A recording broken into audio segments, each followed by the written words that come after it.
Okay, well, we are going to make cyclin D, okay, or cyclin E, okay? So the P20, is there a glare on the chalkboard? Hmm? Is there, okay, I was just wondering if it was good. Oh, you just. Yeah.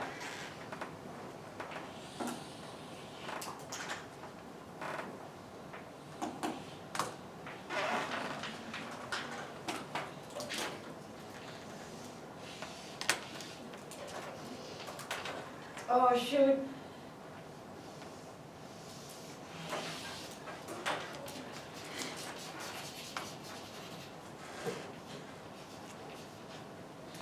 Okay, so if the signal to divide appears and we now have cyclin E made, cyclin E will bind to CDK2, P27 will bind to CDK2, okay? And so you think, well, shoot, now we're still not moving into the cell cycle, we still haven't gotten rid of P27. Well, it turns out that when it's partially active. Okay, if we have the activating phosphate on CDK2, no inhibitory phosphate groups on CDK2, yeah, it's sort of a functional CDK2. Okay, it's not fully active, but it's functional enough. Okay, so it's going to, and I'm sorry, video people, if then you might want to shift that just a little. It's in frame, yeah. Thanks.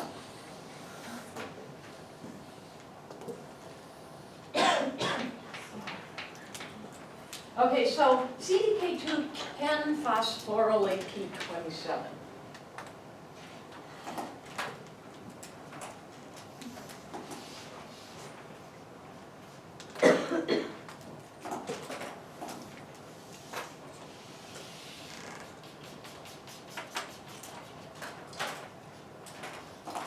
Once, and it's going to phosphorylate P27 at T188. There's a threonine at one position 188. That sounds like Burke, doesn't it? Okay. This phosphate marks the P27 for ubiquitination because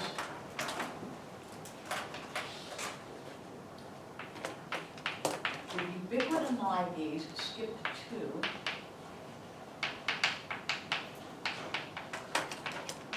Which is a ubiquitin ligase we just covered in molecular genetics, so there's so much overlap between the two courses. Will recognize the phosphate group on T188 and probably dock onto the phosphate group of 188.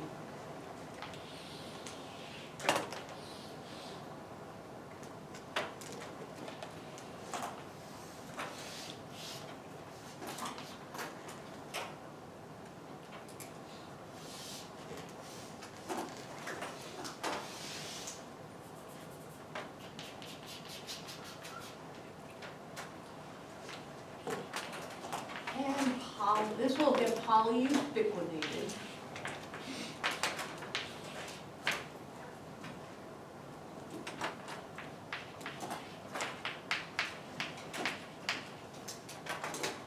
Okay, and then destroyed.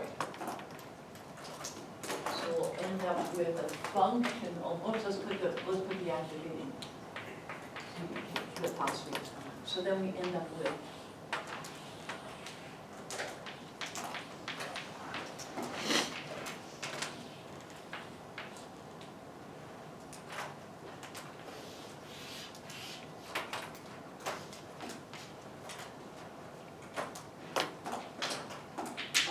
so then we end up with a completely active CDK2, okay?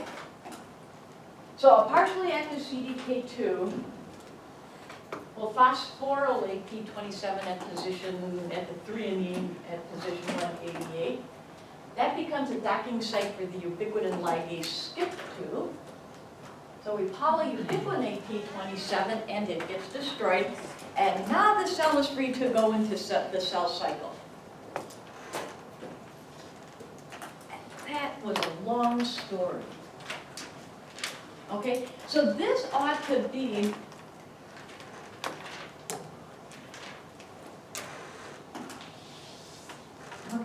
So this ought to be kind of the way you might want to organize cheat sheets. Okay, so in order to get a cell to move into S phase, you have to activate CDK2. And we sort of looked at the requirements for activating CDK2.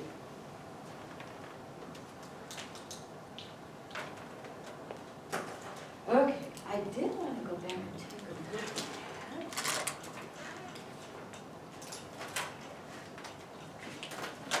I have tons of notes on this because I've tried this one.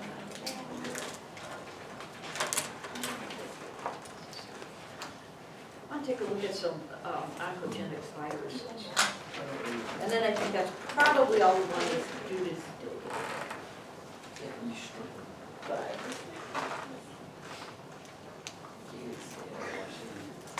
okay, so there are several viruses that target P27.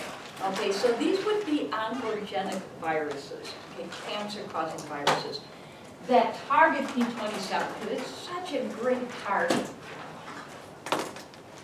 So I wanted to take a look at those. And since we've got this up.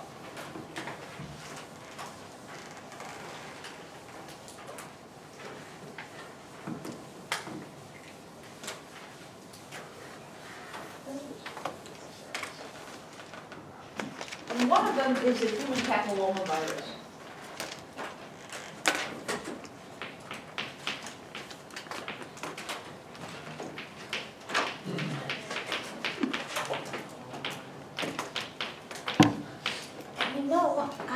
That reminds me, I haven't really looked at papers about human papillomavirus and how it disrupts the cell cycle. And I can't remember. I do remember that there are two proteins, E6 and E7, and I right now forgot how they work, so I'll have to look that up. Okay, but all of these viruses destroy P27 activity. And over the last couple of days, as I was trying to confirm, am I telling the right P27 story?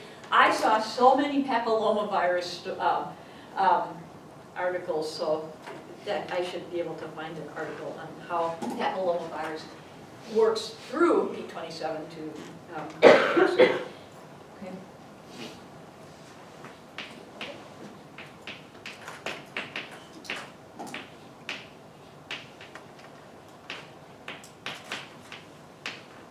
Okay, so what's Kaposi sarcoma? Where did it first kind of rear its head in the human population?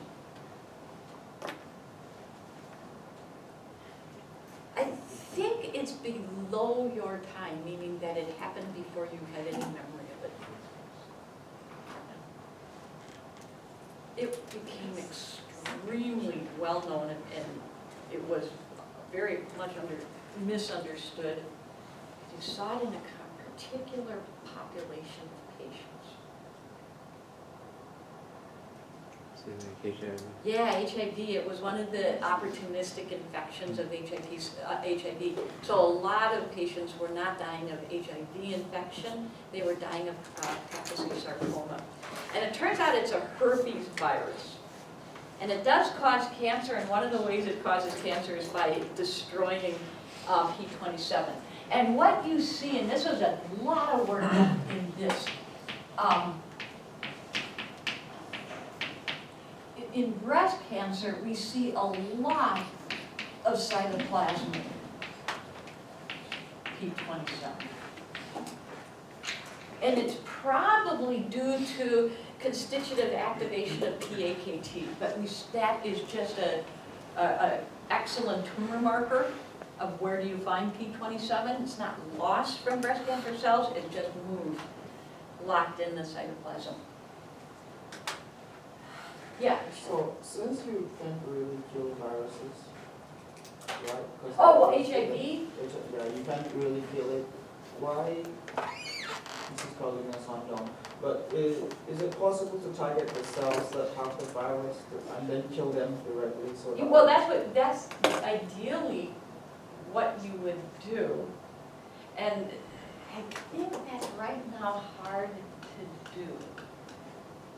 Although you would think that there's going to be some cell surface marker that could distinguish those lymphocytes that have been infected with HIV. But probably, so right now the current, I have to ask Dr. Dillon, because that's a really good question, is can they target HIV infected cells and find some way of killing those cells? That would be actually good topic. But right now, they just don't let, they do the protease inhibitors, they don't let viruses reproduce. So that keeps the viral load really low. And then with the AZT and the other types of nucleotide reverse transcriptase inhibitors, they can keep new cells from becoming infected. So a virus cocktail, an antiviral cocktail is given, but that's a good question. If that was an easy answer, we probably would have had a vaccine. I'm guessing. Okay, so by the way, I put on nobody has selected it yet, but you never know. One of the papers in the envelope is a paper that looks at inhibiting SCIP2. Okay, as an anti-cancer drug. Pretty cool. Okay, because if you can inhibit SCIP2, yeah, but what would it do to Mick that way? You can keep P27 around a little bit longer as a cell cycle inhibitor. But we also looked at in molecular genetics, that's the way, it's the key way to get rid of Mick. So a lot of the inhibitors sort of have mixed bags of, some of the proteins it targets are great, some of them you just wish you wouldn't target. You might see that this SCIP2 belongs to a complex of proteins called SCF. So if you hear about SCF, ubiquitin ligase, it's really the SCIP2 component of the protein complex of SCF. Okay. So, I'm going to assume, as of now, we kind of finished early, that we have successfully moved into S phase. Okay? Because the cyclin E E2F is going to turn on genes. By the way, I didn't put that down. E2F also turns on genes for S phase. Okay? So not only does it turn on cyclin E, P16, and ARP. Okay, CDC24, but you can also add to that list of target genes required for S phase. Okay, and then cyclin A CDK2 keeps the cell moving through S phase. And I think that is all I wanted to say today. I think we'll just end it there. Okay. So tomorrow we're going to start looking at what happens if the question, is there a reason for me to divide, is yes, but the answer to the question, is it safe for me to divide, is no. So we just talked about how do you get that engine going to push the cell into S, and now we're going to talk about, so how do you stop it if we have to stop it. So that's tomorrow.